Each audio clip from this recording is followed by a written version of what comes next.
Story 1. My coworkers and I live in fear of winning a certain award. This year, I was the nominee.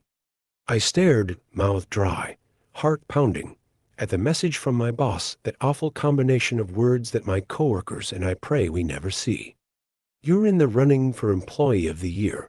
For him to send something so callous via email, that was just rubbing salt in the wound. My eyes glazed over the wall of text that followed. I didn't need to read the details. I'd cleaned enough of the prior winners off the walls and ceiling of the soundproofed break room to know exactly what the award entailed. After that initial, deep pang of fear faded, denial flooded in to take its place. I wasn't just hitting my sales quota. I was blowing it out of the damn water, selling big-ticket items daily.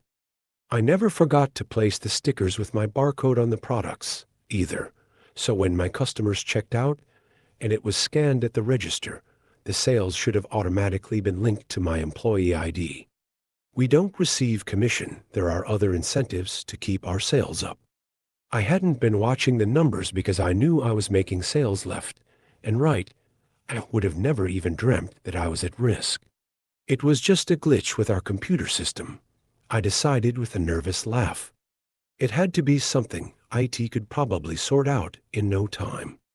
When I finally regained control of my legs, I wobbled to my manager's office. There was no miscalculation, he assured me. It was my employee ID that ranked at the bottom. The barcodes never lie, Graham. He didn't even bother making eye contact. I was circling the drain figuratively, and if I didn't get my shit together, literally soon enough. I begged him to review the camera footage. I knew he'd be able to see me making all those sales. Don't worry, he added, with a smile vacant of anything remotely resembling happiness.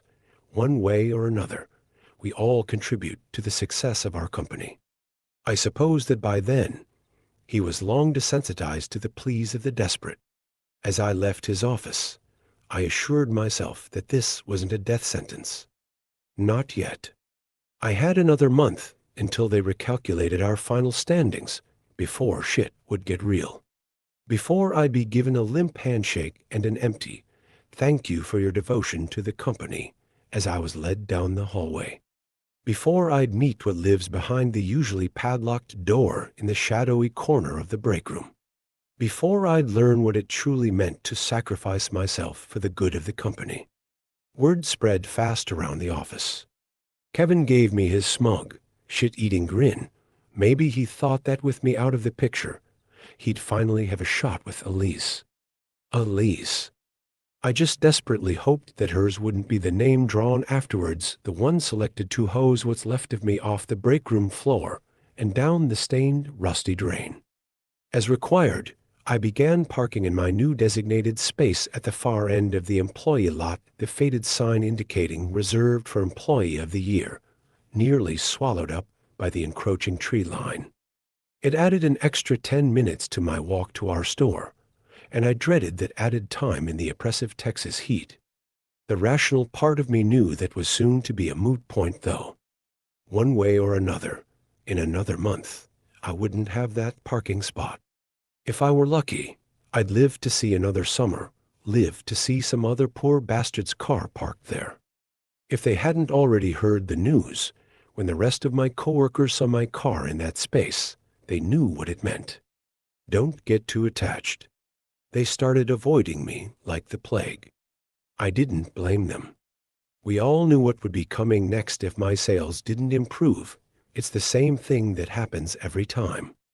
We'd gather for the mandatory meeting on the closing night of the fiscal year, all eyes on the sorry son of a bitch that had won the room so quiet that you could hear their muffled sobs. They'd receive what barely constituted a handshake from my manager, while he muttered dead-eyed his appreciation for their devotion to the company. Next, they'd be ushered off to the break room to meet corporate. No one tried to run, not after what happened in 19. Instead, the winner would always turn back, shooting us a desperate, final look, eyes pleading for someone, anyone, to intervene. And of course, no one ever did. Once the door closed behind them, and that soundproofed room swallowed up the last of their sobbing, begging it was over.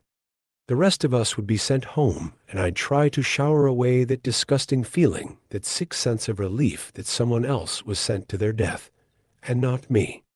Cal, the nicest guy I'd ever met, he was the bottom performer 2 years ago.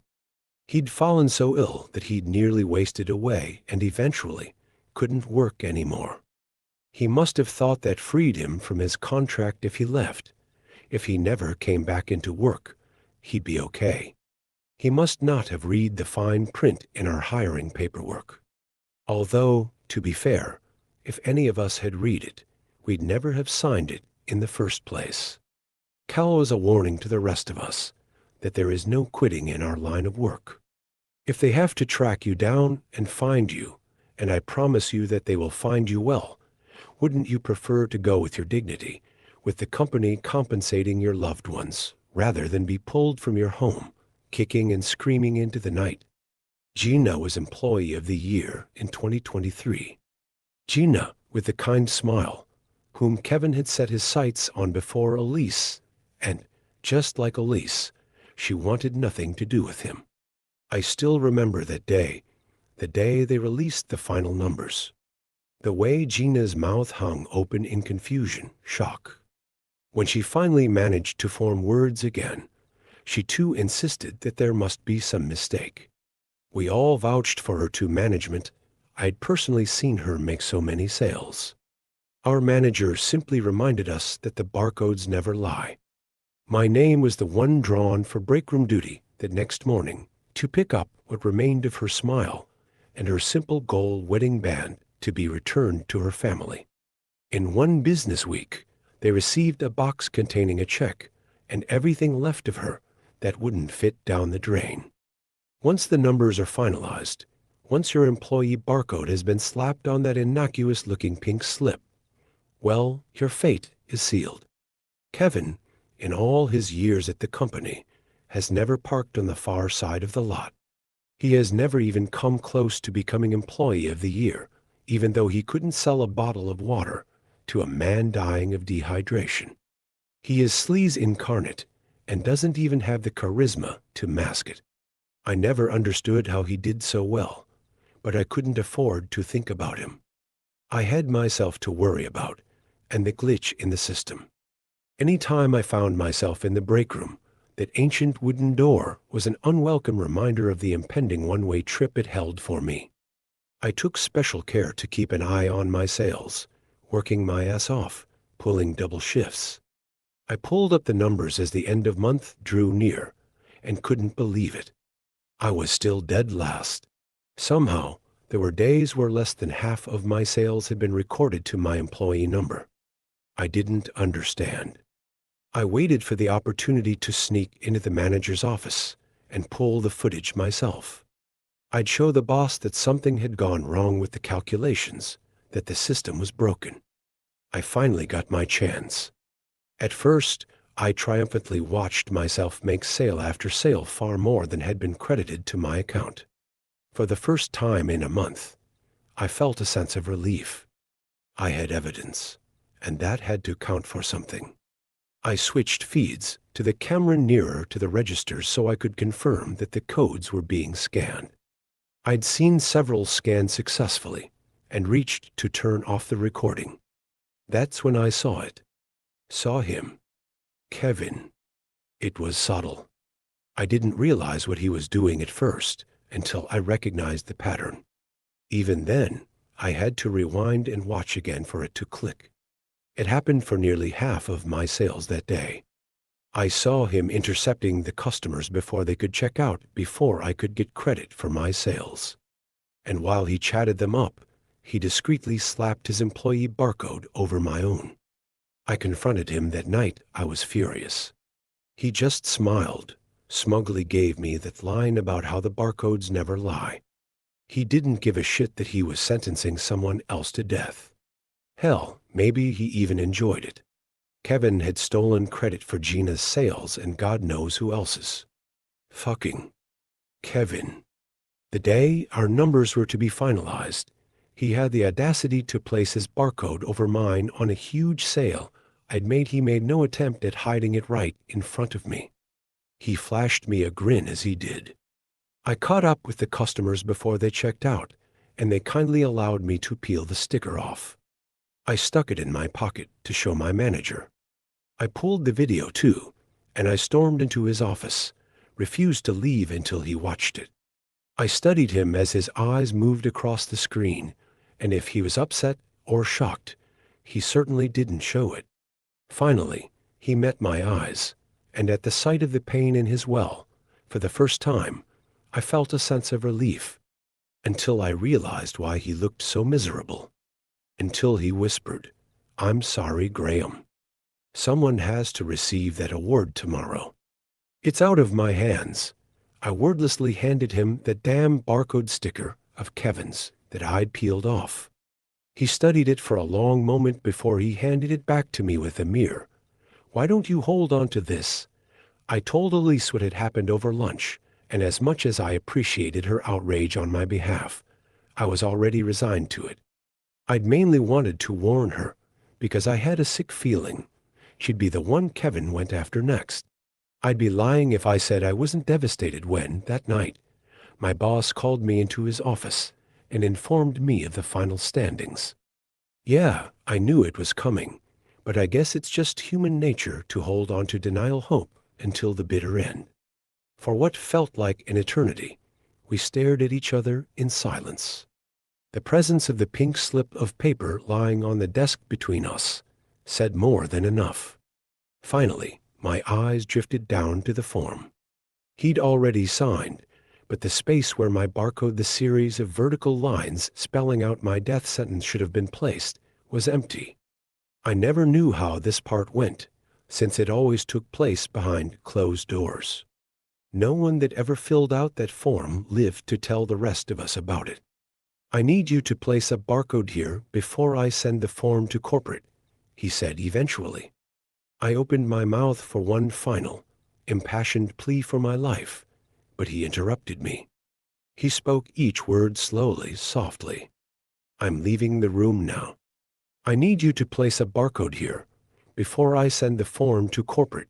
He stared at me for a long moment, waiting for my barely perceptible nod of acknowledgement before leaving me alone in the office. They processed the paperwork and announced the Employee of the Year that next day. Yes, I did feel a pang of guilt as I watched the smug grin fade. The blood drained from Kevin's face as he stared in shock at the outstretched hand of our manager as he was thanked for his devotion to our company. I felt it again as I watched him plead all the way to the break room, as our manager spoke to him the same mantra we'd all heard before. The barcodes never lie. But I thought of Gina, of the countless others, and by the time I heard the door slam behind him, the guilt was already gone. In its place, the relief of knowing the rest of us were safe. Well, at least until next year.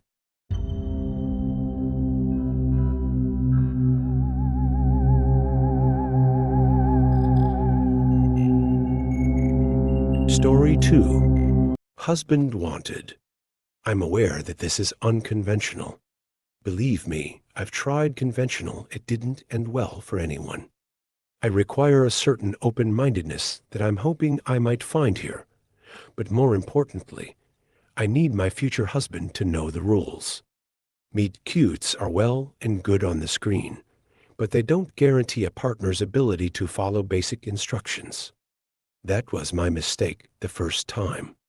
So, begging your pardon for my bluntness, I'm going to be clear about my requirements. Please read carefully. If you can't meet them, there's no point in going any further. Must want children. At least one child anyway. I'm open to the idea of more, but one is an absolute must. Must be in it for the long haul. Until our child turns 18, to be precise. I understand that level of commitment is a daunting prospect, particularly when we have not yet met. After our child is born, you are welcome to ignore me, if you please, or take your pleasure elsewhere, though I will warn you that it might be difficult to come by. But you will live under my roof until our child is an adult. Homebuddy preferred. It will make the next 2 decades easier on you. Must have impeccable manners. I will provide a manual outlining the required etiquette, but you must at least have a grasp of basic courtesy to begin with. If you let your tongue run away with you, or don't bother to wish your neighbors a good morning when you pass them in the street, stop reading. This is not the opportunity for you. Seriously. This is the part where I should talk about myself. But let's face it, this is hardly a romantic proposal. I require commitment up front, and there's no guarantee that, once we do meet, we'll really even like each other. If we do, fantastic. It'll help the years fly by. If we don't, you'll still have the main prize: years of rent-free, expenses-free living at the Old Oak Hotel. A sanctuary has stood in this spot in one form or another since before the ley lines. During its tenure, it has been flooded, put to the flame, and pounded into dust. Time and again, it has been reimagined and rebuilt. Most of the current building dates back to Victoria's reign, though the oldest parts were constructed in the 13th century. At the very bottom of the garden, cut into the surrounding hills, there is a cave bearing handprints of red ochre. There has always been an Edwards at the hotel, though of course, we haven't always gone by that name. You would think a family so tied to one place would do a better job of keeping records, but no one is certain of our origins. Perhaps it was a cosmic bargain, or perhaps mere luck, whether good or bad. I have never been able to decide. Either way, our presence is required. Throughout our spotty past, there's a story here and there of an Edwards deserting their post, and it always coincides with a particularly brutal period of history. I inherited the position 5 years ago. At midnight on my 18th birthday, my parents took their already packed suitcases and left. I don't blame them for their abandonment. I intend to one day do the same thing to my, or hopefully, our child. They send me postcards and photos from time to time, always smiling on sunny beaches. Money isn't a concern for them. That's part of whatever mysterious deal our ancestors made when a caretaker leaves in good standing. They will never want for anything again.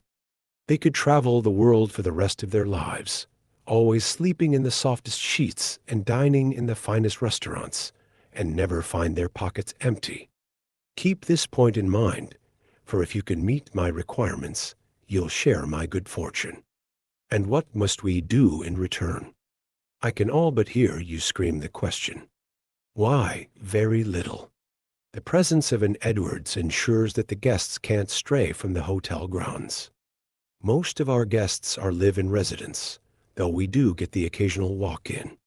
Where they come from, I don't know, for we are not visible to most people who stumble upon our lonely corner of the world. I've come to believe the hotel chooses to reveal itself when it's lacking entertainment or to fill a need. Jimmy, my first husband, was one such guest. For the most part, the guests are harmless. They'll give you a little fright from time to time, popping out from a wall or turning your bathwater into blood, but I find it hard to hold it against them. I've found 23 years here dreary. I can't imagine how bored I would be after 500. There are a few exceptions you should be aware of. Eric, our resident serial murderer. He claims to have been Jack the Ripper while he still drew breath, but I think he's just a blowhard. He knows better than to harm an Edwards, but I'm afraid spouses are fair game. Years ago, my grandmother managed to confine him to the 4th floor, so you will be perfectly safe from him as long as you never set foot there. Occasionally, the lift will stop on that floor even though you haven't pressed the button for it. Do not get out. Even if the lift appears to be on fire or starts filling with murky water. Wait for the doors to close again, then go to another floor. It should only take a few hours. The thing in the cellar. I don't know what it is. No one ever has. We only know it eats rats and must be fed once a day. If I'm ever ill or incapacitated, this task will fall to you. Harvest the rats from the traps in the garden, Then stand at the cellar door and throw them down the stairs. Do not walk down the stairs and do not forget to feed it. You don't want to be the first person to see its face. Mrs. Jones. Old-fashioned and a stickler for manners. She's the reason I'm advertising for a husband rather than a boyfriend. She won't abide a couple living in sin under the same roof as her. Really, though, she's a sweet old thing, full of stories about the war and always ready to help if I get stuck on a recipe. I don't blame her for what happened with Jimmy at all. I'd warned him enough times. Guests aside, there are other rules you will need to follow to ensure a safe, satisfactory stay at the Old Oak Hotel. They are listed in a book that has been repenned many times over the centuries. If you choose to accept this opportunity, I will insist that you read it until you can recite the pages word for word. However, there are some rules so critical for your survival that I feel compelled to list them here. With the exception of the 4th floor, you are welcome to roam the hotel and its grounds as you please. But you must never set foot outside of our land, not until our child is old enough to fulfill their duties. If I were to do so, it would unleash pandemonium, plague, peril, perhaps another world war. I'm afraid you would be less crucial to the fate of the world, but it would certainly be a personal disaster. Never look in the mirrors in room 33. I've touched this point already, but it bears repeating. Never be rude to Mrs. Jones. Failure to observe that last rule is what got Jimmy. She dotted on him. I think he reminded her of her long-dead son, for she pampered him as if he were one of her own. Each morning, she had breakfast ready for him before I had so much as opened my eyes, and she developed a habit of trailing along after him, complimenting his skill as he oiled rusted hinges or set a crooked picture straight. At first, Jimmy basked in the attention, but by the end of his 2nd month, he was growing bored of Mrs. Jones, me, and the hotel itself. We pride ourselves on our facilities. If you need more activity than a turn around the garden, we have a lovely indoor pool that freezes over every now and then, but most of the time it's perfectly usable. Our library is unmatched. Although the room is cramped, it has every book imaginable. You only need to think of a particular title, and it will appear on one of the shelves. And now that I've dragged us kicking and screaming into the 21st century, we have a wide array of streaming services. It wasn't enough for Jimmy. He wanted to go out to eat in a restaurant, watch a film in the cinema, see any faces other than the ones he was surrounded by every day. He began having a drink each evening. One drink turned into several, and after a few weeks, the bar became his permanent residence between dusk and midnight. He wasn't the only one getting bored. I had been thrilled when he first arrived, ecstatic when he agreed to stay. How marvelous to feel real flesh beneath my fingers after 5 years of only the dead for company. What a relief to have some assistance in the many tasks required to keep the hotel running as it should. The more he drank, the less inclined he was to help or even spend time in my company. He no longer visited my bed, choosing a room for himself on the opposite end of the floor. When our paths did cross, at best, he would ignore me. At worst, he would nitpick or outright rail against me, blaming me for his captivity. Still, I made an effort to be present whenever he frequented the bar. As lovely as Mrs. Jones can be, she does have a tendency to nag. Before and after her death, she was close to teetotal, only consenting to take a single sherry at Christmas, and drinking outside of special occasions is something of a bugbear of hers. "Think of your health, dear," she would tell Jimmy brusquely. "You'll miss it when it's gone. Or, how about we switch to a nice apple juice now?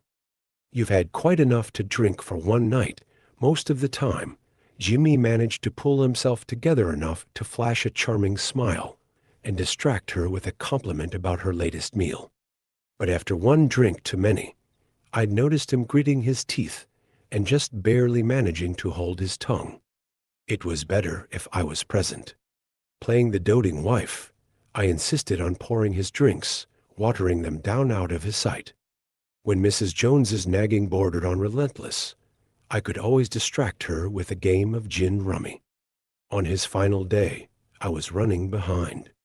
The ghoul on the second floor, usually the least demanding of our guests, had come down with some dreadful illness, or else decided he wanted to inconvenience me. Either way, I had woken that morning to the foulest stench I had ever experienced. I followed it to his room and found every surface covered in putrid green blank gunge, its consistency somewhere between mucus and vomit. All day I scrubbed, taking only brief breaks to step outside before I fainted. By the time the room was restored to a passable state, and I had filled several bin bags to bursting with filthy rags, it was already deep into the night. Mindful of the time, I paused only long enough to wash the streaks of muck from my arms and face before racing to the bar. I arrived just in time to hear Jimmy's last words. After he spat them at Mrs. Jones, she only stared for a small eternity, her mouth frozen in the motherly smile she wore whenever she scolded him. Then, like melted wax, her face began to shift. I shouted at Jimmy to run, but he didn't need to be told. Before the words left my mouth, he leapt from his barstool and streaked through the door. Mrs. Jones followed him seconds later.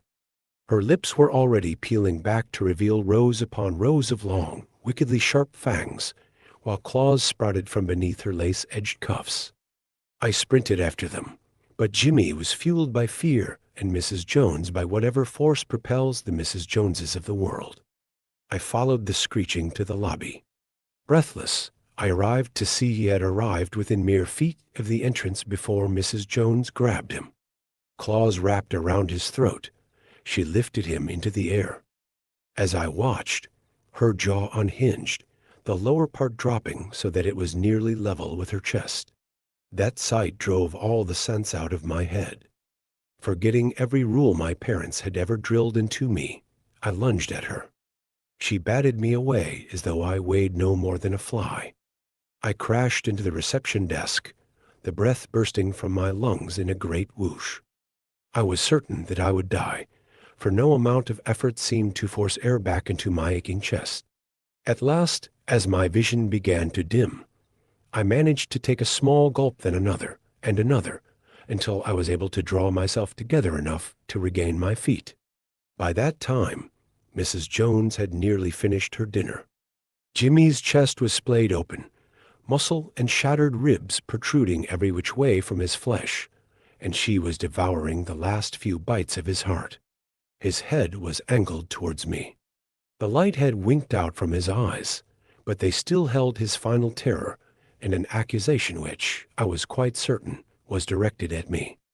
I would like to say I felt only horror, but I couldn't help my sudden jolt of irritation. How many times had I told him to mind his manners? Mrs. Jones gulped, the sound thick and wet in her gullet, and dropped what remained of Jimmy to the floor. Then she turned to me. "Here's another rule for you, one which I hope you never have cause to use. Never interfere with a kill." The Mrs. Jones who used to kiss my grazed knees, who argued with my mother for the right to read me bedtime stories, was no longer at the wheel. No amount of pleading or reasoning would move her. I could only run. Spinning around, I vaulted over the reception desk and raced for the office behind it. If Jimmy had not been out of his mind with fear and booze, he might have remembered the rules and survived. It was one of several staff-only rooms throughout the hotel, warded to keep out unwanted guests. Just 10 steps from desk to door, yet it was the longest journey of my life. My hard-won breath burned my throat. My heart pounded in my ears, deafening me to all other sounds than Mrs. Jones's heavy, pounding footsteps. Grasping the handle, her hot, copper-tanged breath was on my neck. Fire exploded in my flesh as she raked her claws down my back. A step further away, and I wouldn't have made it. The pain would have been too great. but I managed to throw myself into the office and slam the door before crumpling to the ground. Before I passed out, I heard her grunting and shrieking outside, furious that she couldn't get in. 3 days I spent in the office, emerging only to feed the thing in the cellar before scurrying back to my hiding place. Whenever I left, I tried not to look at the mangled heap that used to be Jimmy. There was no avoiding the smell, though. With no small difficulty, and the help of a first aid kit, I managed to treat and bandage the wounds on my back. They bled sluggishly all throughout the first day, but thankfully didn't fester. On the morning of the fourth day, there was a tentative knock on the door, followed by the sound of rapidly retreating footsteps. I waited until they had disappeared down the corridor before cracking the door open. On the floor was a freshly baked Victoria sponge and a beautifully written note of apology. It took every ounce of courage I possessed, but that evening I forced myself to go to the dining room. Mrs. Jones was waiting for me, her eyes red-rimmed, a steaming cottage pie on the table. I tried not to flinch as she took my hand, reiterating the apology she had already delivered in writing. The next morning, she helped me clean Jimmy up. We treated each other cautiously for a while, but eventually we get back to playing gin rummy again. When the scars on my back twinge, as they sometimes do, she helps me rub a soothing ointment into them.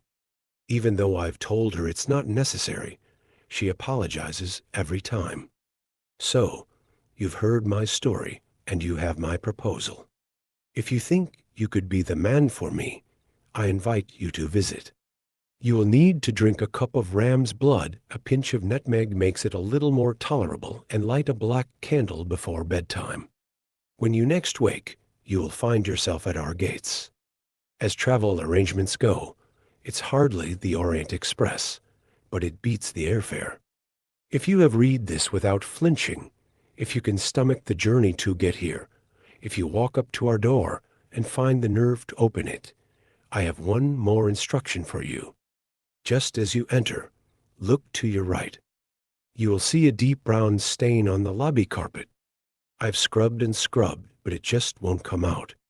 Perhaps that's for the best. It's a good reminder of what will happen to you should you call Mrs. Jones a nosy old bat.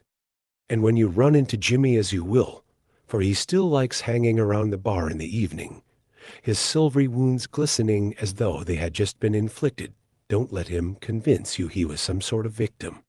He knew the rules.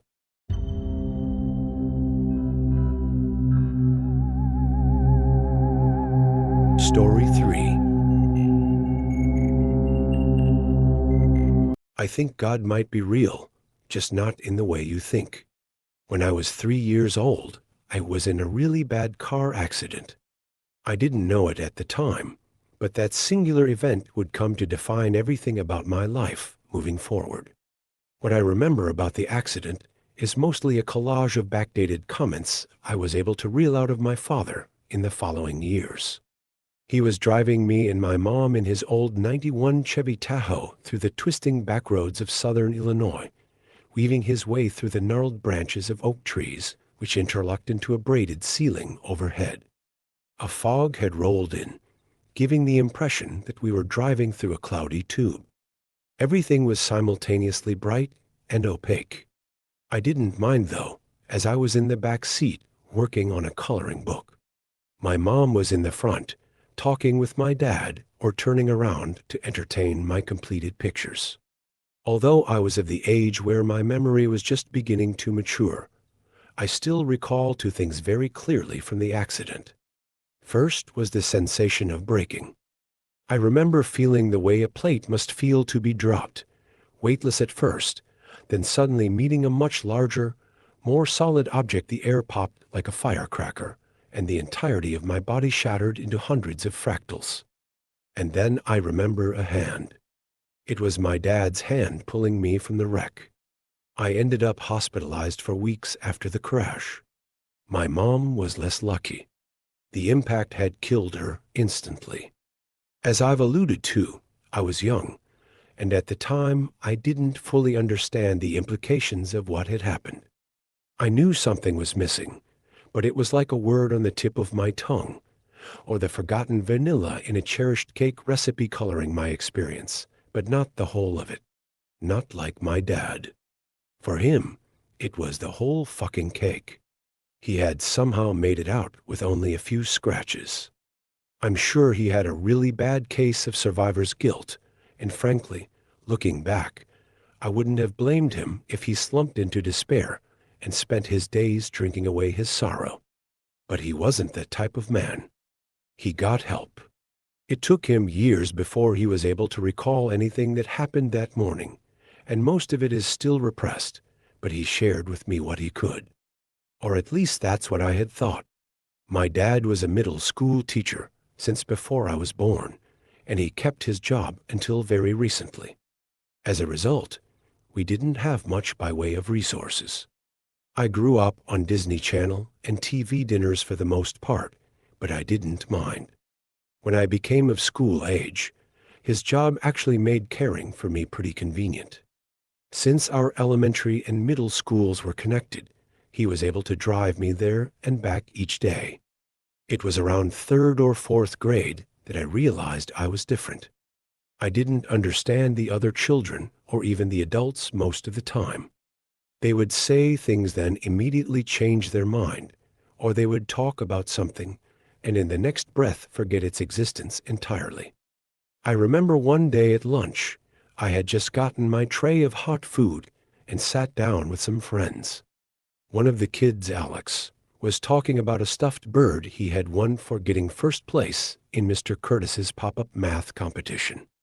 We were all admiring its blue wings and white belly and sharp black beak and beady eyes. I left mid-conversation to get a chocolate milk. When I came back, I asked to see the bird again, and Alex said, "What bird?" I was perplexed. "The bird, the blue jay you were just showing us." I remember all of the other kids looking at me like I was crazy. I figured they were all playing a trick on me, so I got up and went over to Alex's seat and crouched down, looking under the table. Then I sprung up and tried to open his lunchbox. "What are you doing?" he yelled. I felt so confused and embarrassed that I ran to the bathroom to cry. And then there was another time a group of kids were laughing about a joke one of the girls, Taylor, had made about our homeroom teacher's face looking like a seal. I knew it was mean, but at the time I just wanted to fit in, so I played along. But when I made a comment about her resemblance to the semi-aquatic animal, they all looked at me confused. "What are you talking about?" "We never said that." These misattributions kept happening, and it led to me being ostracized from most of the little childish cliques that popped up. I developed a quasi-standoffish temperament, which I used as a shield against a chaotic world that I didn't understand. My dad eventually had me tested for ASD autism spectrum disorder, but I passed the test. He asked if I wanted to move to a different town with different schoolmates, thinking that perhaps I was getting bullied, but I told him it was fine. Somewhere deep down, I felt like no matter where I went, this problem would follow me. You may think that I was simply coping with the absence of my mom, and while I'm sure that her absence has left certain holes in my life, kindly, no, that wasn't what was happening. You see, at first, I didn't notice the instances of what I'll call blinking. I simply thought that I was misremembering things, objects, words, events. They were all little things anyway. A bird, a joke, my pencil box. It wasn't until 6th grade that I realized the magnitude of the phenomenon. I was in my dad's 6th grade social studies class, and we had just been assigned our Ancient Civilizations project, which involved creating a diorama of our chosen civilization and presenting its features to the class.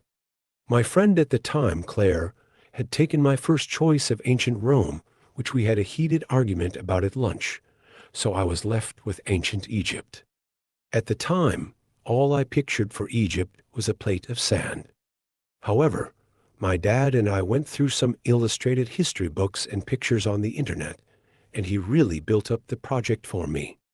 Over the course of a couple months, he helped me shape 3 pyramids out of small wooden planks and a bunch of tan clay.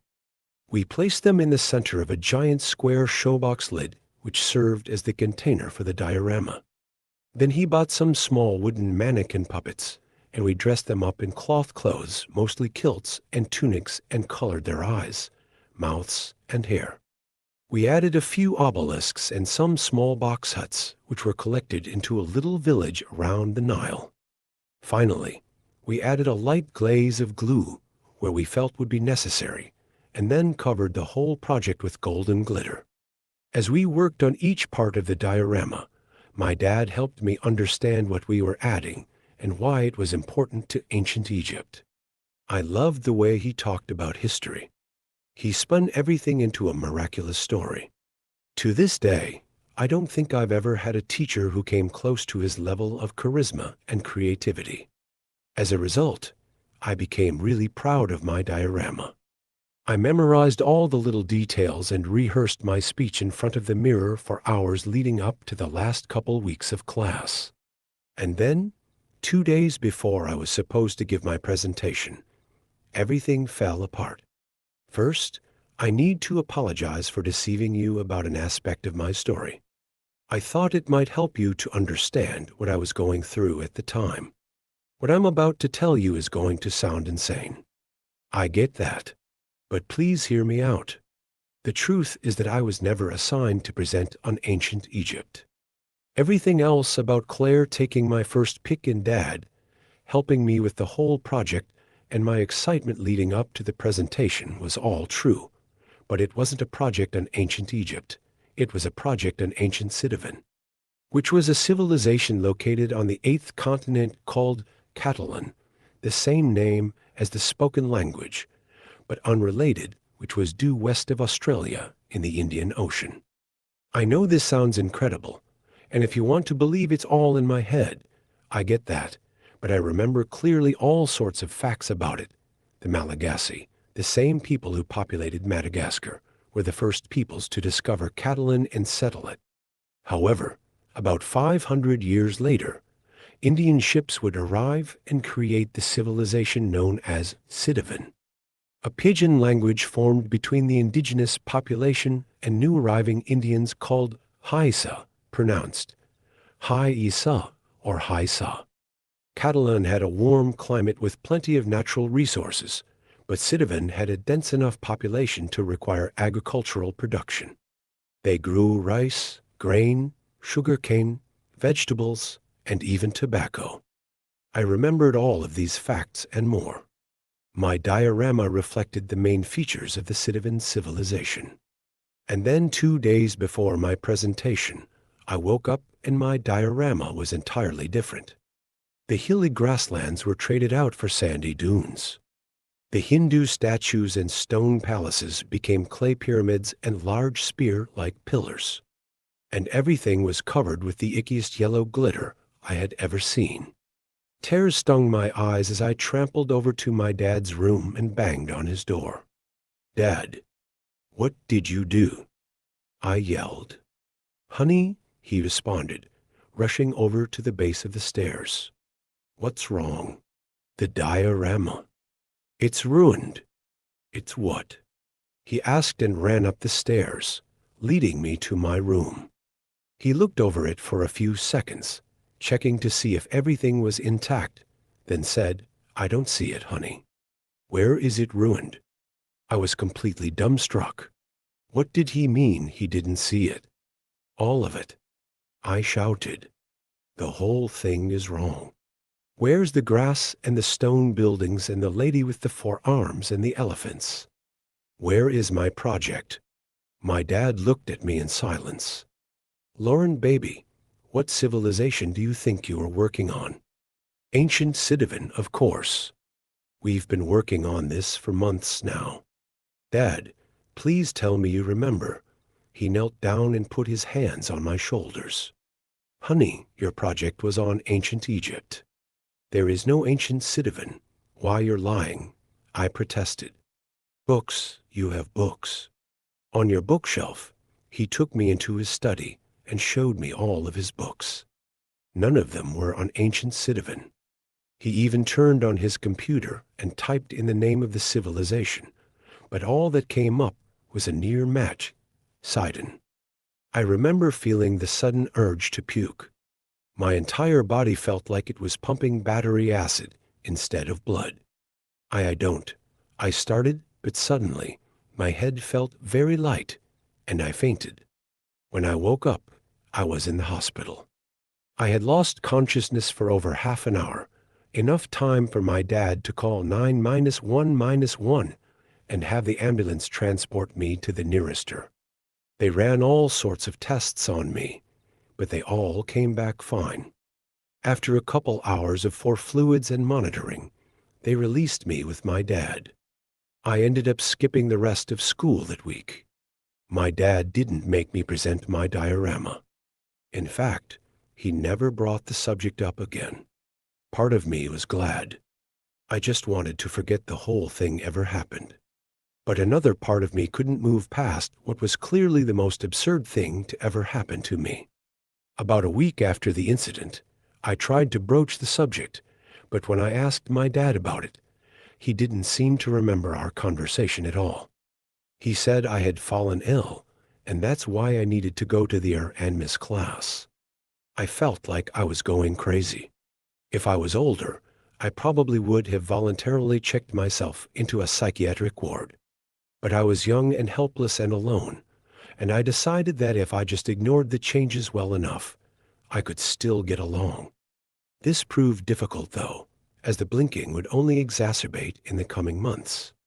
Up until the time of the project, I hadn't been able to directly observe the phenomenon. It was always in retrospect that things disappeared. It was during the summer, after 6th grade, that this changed. I still remember the first time it happened. I had just gotten out of the shower and was drying my hair in front of the mirror. After it was dried, I threw on my clothes, then went to tie my hair up in a ponytail. But as I went to set the elastic tie, I felt its weight dissipate in my hand. I gasped and held my hand out. The circular black band was gone. Fast forward to 7th grade, and the blinking had spiraled out of control. Reflecting back on it, most people would probably have assumed I was drinking psilocybin-infused water, as the delusions were somewhat consistent with psychedelic phenomena. Except these distortions were real, at least they felt that way to me. I'd wake up and grab the box of Special K, but end up eating Cheerios. The McDonald's logo would look yellow and red one day, but purple and black the next. I'd be watching a show, and then a different show, and then a different one. It was as if the entire universe was a Christmas tree with millions of lights, and the lights kept shifting hues randomly, faster and faster, and I was the only one who could see their changing colors. I remember one night, my dad made spaghetti for dinner, and we went out onto the porch to eat it. While we were sitting, I saw our neighbor's house, a 2-story townhome, blink and become a single-story bungalow. I gasped, and my dad asked what was wrong, but when I tried to explain, he just gave me a strange look. For him, no matter what changed, the world was always that way. While for me, it didn't have a way. The situation peaked when Claire, that friend I mentioned before, disappeared. I texted her my dad had bought me a BlackBerry at the beginning of summer break, but didn't get a response. When I asked her other friends if they knew where she was, I got the usual, "What are you talking about?" Look. I knew right away what had happened, even though I didn't want to believe it. I went to the teacher and asked if there was a Claire in our class. She said, no. I broke down in front of everyone. I couldn't take it anymore. I ran out of school. The lady at the front desk tried to stop me, but I just barreled past her. I kept running until I got to a big park across the street and bawled my eyes out until the police arrived and escorted me home. When they tried asking me what was wrong, I didn't say anything. There was literally nothing I could say that they would understand. That night, I prayed to God for the first time. My dad wasn't a religious man. He went to Catholic church with my mom when she was alive, but after she died, he never went back. Still, I knew how to pray, even if I never did it. I copied some of the people I saw praying in movies and interlocked my fingers and knelt down on my bed, stuffing my head into a pillow. "Dear God," I said, "please, please, please help me." I told him about my struggles and asked him to make them stop. I spent an hour saying the same things over and over again. And when I was finished, my little body was so tired, I fell right to sleep. I knew something was different the second I opened my eyelids. I didn't only feel relieved, but I felt embraced. I felt like someone was watching over me. I felt like I wasn't alone. I moved through my day with cautious apprehension. I didn't want to get my hopes up only to be let down. But to my surprise, the blinking had stopped. At least I couldn't remember any of the inconsistencies, and to me, that was a win. I began to pray regularly, and the more I did, the more I could feel the sense that someone was looking out for me. It was like I was getting a big hug from some cosmic force that loved me and wanted me to be happy. I made it a habit to pray regularly. I asked my dad if he could take me to a church, and he agreed to take me to St. Mark's, the same church that he and my mom used to attend. Over time, I realized that the actual church services weren't as important to me as the praying. For whatever reason, there was something about praying that was like a glue for my brain, holding the entire universe together. As I got older, I considered that maybe it wasn't that the changes were no longer happening, but that I simply didn't see them anymore. In other words, maybe I was just becoming like everyone else. Either way, I didn't mind. In my teenage years, I got into mindfulness meditation. I thought that I'd want to go into religious studies and become a theologian, so I started to learn about Eastern traditions in addition to Christianity.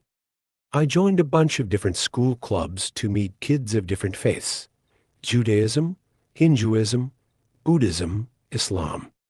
I tried to find a common thread which linked them all and would explain what happened to me as a child. The metaphors of heaven and hell, good and evil, the Taoist yin and yang duality. Every religion seemed to speak about a way of being that would lead to a better place. In some cases, that better place was a physical future existence, and in others, it was merely being in contact with the perfection of nature or the present. Metaphorically, the teachings could explain what I had gone through in a kind of loose way, but there were no explicit statements about my condition. I want to fast forward to why I've decided to write about this now. To give you an idea of where I'm at, I'm now 25 and working on finishing my MA in computational linguistics. I know that's a bit of a switch from what I was thinking when I was a teenager, but I really only interested in religion because of the value praying afforded me as a child. I didn't actually have much interest in the subject itself. After my first year of college, I changed to an English major, which ultimately led to me taking a linguistics class and enjoying it so much that I switched tracks in my junior year. Considering the state of the world, I thought minoring in computer science might help me financially in the future, so I ended up charting a path which I figured might lead to something like developing translation software. Anyway, everything was going fine until a few weeks ago. I was out at an all-night diner with a few of my friends from the program. There was Jeremy, Martin, Bella, Jordan, and Macy. We had been working on a group project together involving modeling construction grammars by generating primitive 3D structures using C and running the code through a game engine. It's a bit weird. But essentially, we were trying to create a multidimensional model for language using a similar but more advanced concept than other elms, and just had a breakthrough. It was 2 a.m. though, and not a brain cell existed between the six of us, so instead we focused on a different problem: Macy's ongoing breakup with her semi-long-distance trucker boyfriend. We tried to explain why Mike wasn't going to work out as we ordered a round of milkshakes and waited for the lone overnight kitchen worker to scoop out 3 balls of ice cream from the Dean's carton for each of us, blended. Then have the server deliver the vintage diner glasses on a plastic tray. I dug into my thick strawberry shake with a spoon. It was delicious. I kept eating, but focused back on the conversation. I remember feeling something odd about one of the scoops, but I was so entrenched in Macy's story that I didn't notice the metal shard in my ice cream until I felt it against my lip. Pita, I spat out the shard and ice cream all in one motion, then covered my mouth, which I was sure was bleeding. The silver blade was probably as large as my thumb, and it had 2 jagged edges, as if it was fastened for the purpose of causing damage. "What the fuck?" I yelled. Everyone at the table turned to see what was the matter. "Hey, Lauren, you okay?" I spoke through a covered mouth, using my free hand to point at the table. That was in my, but it was gone. "In your shake? Was something in your shake?" asked Jeremy. I froze. In that moment, the stories of my childhood that I had only remembered as faint nightmares came back in a wave of crushing terror. How could I have been so stupid to think they would simply vanish forever? No, this isn't the same thing, I thought. But deep down, I knew it was. I drew my hand away from my lips and saw that it was dry, no blood. When I looked back up, all of the blood in my veins went cold. My friends were smiling at me. Their lips were elastic like taffy, stretching to reveal their teeth.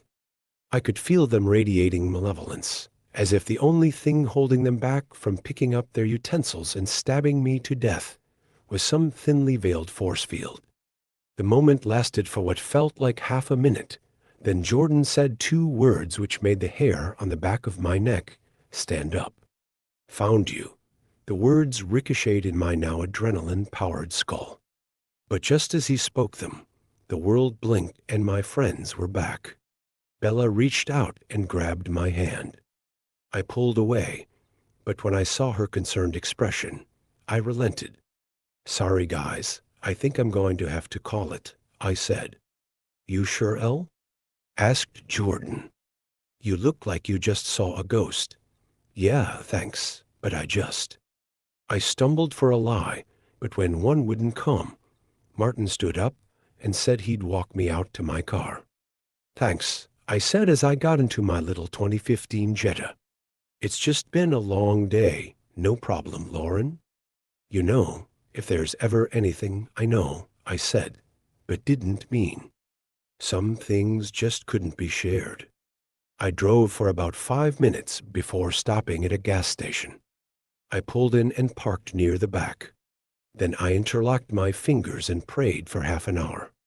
I apologized for not taking my praying seriously and asked to once again be granted peace. Unlike my younger years, I also drifted into other avenues of thought. I imagined my mom.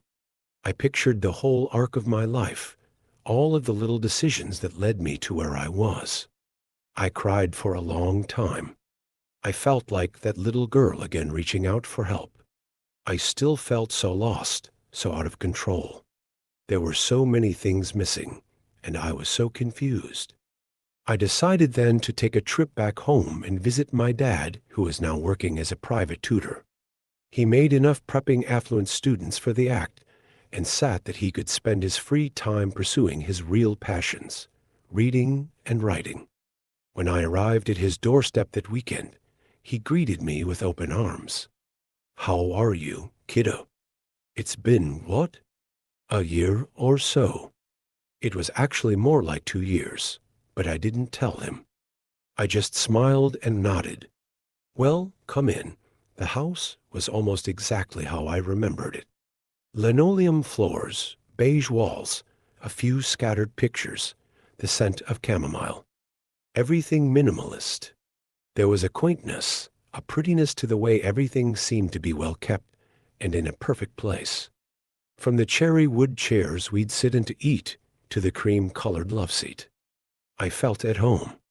I spent the drive thinking of what I would talk to my dad about, but ultimately I wasn't sure what I'd say. I loved my dad, but I think growing up, it was easy to see him as naive. After all, arguably the most important episodes of my childhood were completely unknown to him. In that way, I kind of loved him from a distance. Maybe losing my mom also played into that. Maybe I just had trust issues. And after what happened at the diner, luckily there hadn't been any blinks since. I stayed for a couple days, and he showed me around some of the different coffee shops where he'd tutor kids or write some of his stories. I met some of his friends, mostly other retired or part-time teachers who were in a similar place in life. I was happy for him. Then on Sunday, he made me my favorite meal growing up, homemade carbonara pasta with chicken and broccoli. The sauce had a few different cheeses, butter, olive oil, and a raw egg yolk. It was the perfect blend of creamy, savory, and sweet. After we ate, he cracked open a scrapbook of some old photos and other clippings he had put together. We reminisced about the past and laughed whenever I'd cover up one of my awkward pictures. He brought up some stories from school that I had forgotten, naming some teachers that I hadn't thought about in years. Apparently, I had started at the end, because as I moved to the other end of the book, I kept getting younger and younger. I flipped to the last pages and noticed a couple pictures of my mom that made my heart sink. "She was beautiful, wasn't she?" said my dad. I agreed. I flipped to the last page and saw a collage of newspaper clippings.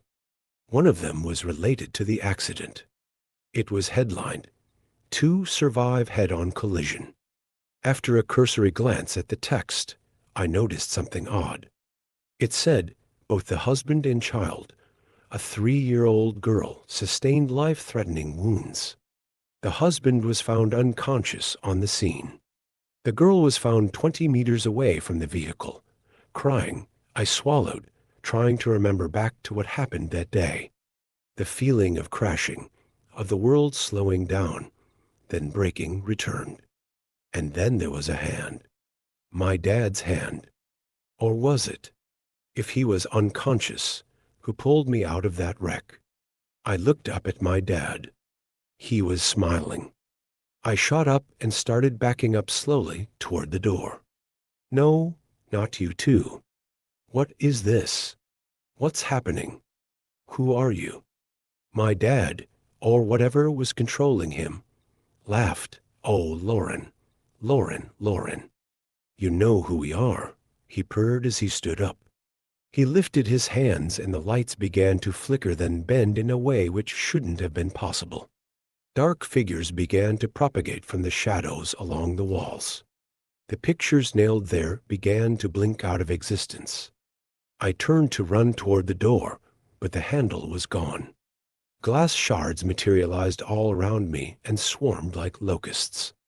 Certain I was going to die, I dropped down on my knees and once again turned to prayer, this time asking God to directly intervene and save me. Everything went quiet. "Honey, are you okay?" I didn't trust his voice. I knew if I opened my eyes, I'd see that awful smile. He was just toying with me. "It's not you," I said in between muttered prayers. "I know it's not you. Honey," my dad said, closer. I felt his arms wrap around me. This was it. I was going to be suffocated. I waited for the inevitable crushing weight of my chest collapsing. I waited to break all over again. "I would never hurt you, Lauren. I love you more than anything in the whole world." I burst out in tears. "No, it's not you. I know it's not you. You don't exist." My dad's weight dissipated. I opened my eyes and saw that he was no longer there. "Dad," I called aloud. "Dad? Where did you go?" I checked all over the house, but there was no trace of him. There were still pictures of him all over the house, so I knew he hadn't blinked out of existence like everything else, but somehow he was missing. I left the house and got a room at a hotel, where I am now. I'm sure at this point that whatever is happening to me is no longer random. Something out there is actively trying to hunt me. Maybe it has been my whole life, but only now it can see me, however weird that sounds. If that's right, then God has been on my side trying to protect me from this demon or monster or devil or whatever it is. Regardless, the methods I was using when I was younger are not going to cut it anymore. I already posted my story in several other small circles and have gotten one reply. A man who goes by the name Trent, apparently it's an alias. He said that he has some insight into my condition and can offer help if I want it. I'm planning on meeting with him tomorrow. I'm not sure if it's a good idea, but at this point, I need answers. I can keep you updated with my progress if that interests you, and to anyone who knows anything about what's happening to me, please. I could really use your help.